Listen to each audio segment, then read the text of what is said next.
just picked up this intake for my 2012 F-150.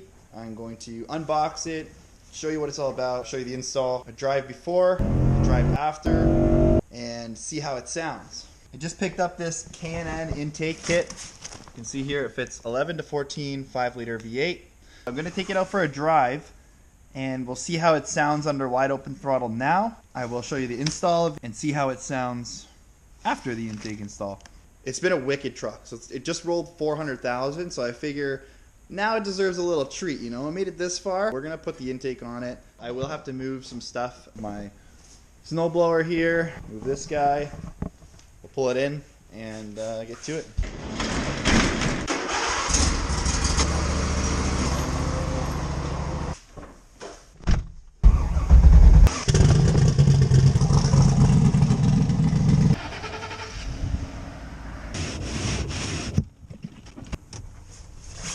As you can see, this thing has 400,787 kilometers on it. I'm going to take a ride up here, see what it sounds like.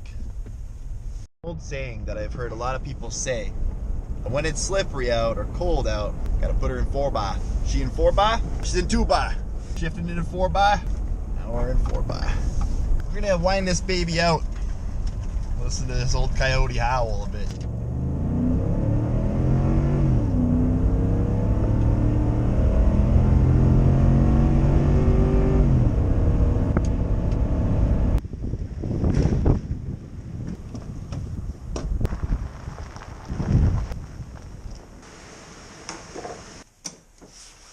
Okay, so here's the factory intake. I'm going to give it a couple of revs so that you can hear it.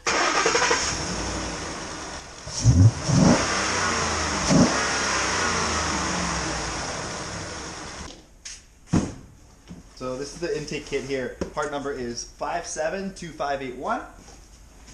Comes with instructions, with the paper, air filter, little air box, clamps and fittings, rubber couplers, velocity stack, that goes on the end of the intake, and the filter goes over top of that. Intake tube itself, little piece of hose here, PCV or whatever.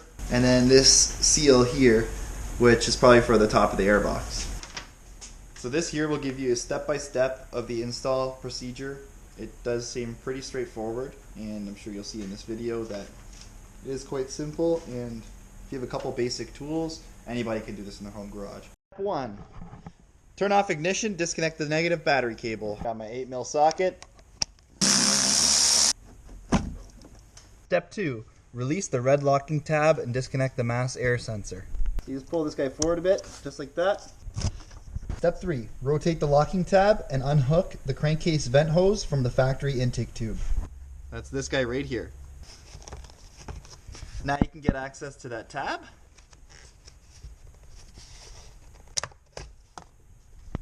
Step 4, disconnect the evap hose from the check valve as shown. So this guy right here. Step 5, loosen the hose clamp securing the factory intake tube to the throttle body. Step 6, release the 3 clips securing the upper air box to the lower housing and remove the intake tube, upper air box, and air filter from the vehicle. Step 7, install the provided edge trim onto the heat shield as shown. Step 8, install the filter adapter into the heat shield and secure with provided hardware. Cut the provided edge trim into 2 9-inch sections as shown. Install the 9-inch sections of trim onto the bottom of the heat shield as shown. Install the K&N air filter onto the filter adapter and secure with the provided hose clamp.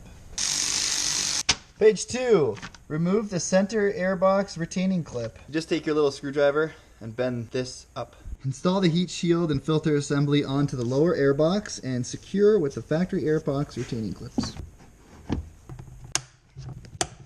14. Install the silicone hose onto the throttle body, secure with the clamp. Next one is to put the pump hose onto the air filter end. Next step is to install the fittings. So these things are the same thread. So the smaller fitting goes closer to the mass airflow housing. Next step, install the provided gasket onto the mass air sensor adapter as shown. 19, we're going to remove the 2 screws securing the mass air sensor, then remove the mass air sensor from the stock intake tube. While I've got it out, I'm just going to give it a quick spray with some carb cleaner. Next, we're going to install the mass air sensor into the K&N sensor adapter as shown. Secure with the provided hardware. Next, we'll be installing the mass air sensor assembly into the K&N intake tube. Be sure to install the mass air sensor in the correct direction. The opening is to be towards the filter end of the tube. The next step is to install the K&N intake tube assembly into the silicone hose at the filter adapter and then into the hose on the throttle body and secure with the provided clamps. Next, we connect our crankcase vent hose with the quick connect. Install the provided silicone hose onto the 3/8 fitting installed in the K&N intake tube and then attach it to the evap check valve. Last thing to do is reconnect the mass air sensor and reconnect the negative battery terminal.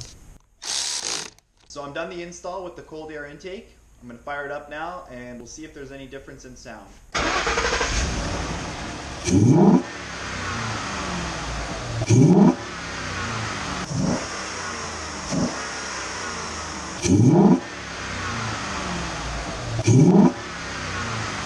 So first impressions, wide open throttle, this truck is 10 times louder than it was before. It should only be that much better under load. So we're going to take it out for a drive and see how it sounds.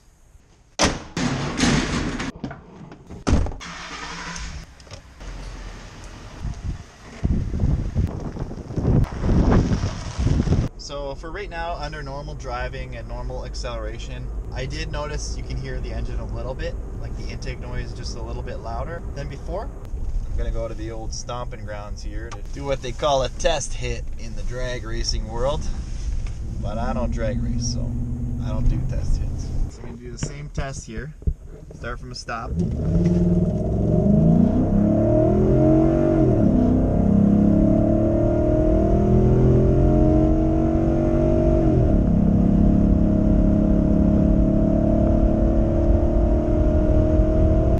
It's really, any faster, but it definitely makes a big difference in sound, and that's enough for me. Overall, super happy with how this turned out. I feel like this is on par with putting an exhaust on a vehicle as far as how satisfying it is to drive the truck after you're done. I can't get enough of it. Woo! It just totally changes like how the truck feels. How you feel when you're driving it, kind of thing. You hear a different noise. It sounds how it should. So I would recommend this to anyone with a 5-liter truck. Pretty much any naturally aspirated vehicle that you put an intake on, you'll notice very similar results as far as the sound goes. Nice thing about it is just cruising, you can't even tell it's there. It's only when you get on it that you can really hear it. And it does feel a little bit better. I'm not sure if that's just from the sound itself. If you think it's better, who knows, right? Definitely an improvement over stock. It takes your boring truck to something that you want to floor it in all the time. That's the thing. They say you get better fuel mileage with this. But if you like how it sounds, and you keep wanting to hear it, there's no way you're getting better fuel mileage because you're just going to be on it the whole time. But really excited with how this came out. So we're going to wrap up the video here for the cold air intake install for the F-150. Hope you guys enjoyed the video. If you want to see more DIY style content like this, subscribe to the channel. If it was helpful, please drop a comment below, share with a friend, or simply hit the like button.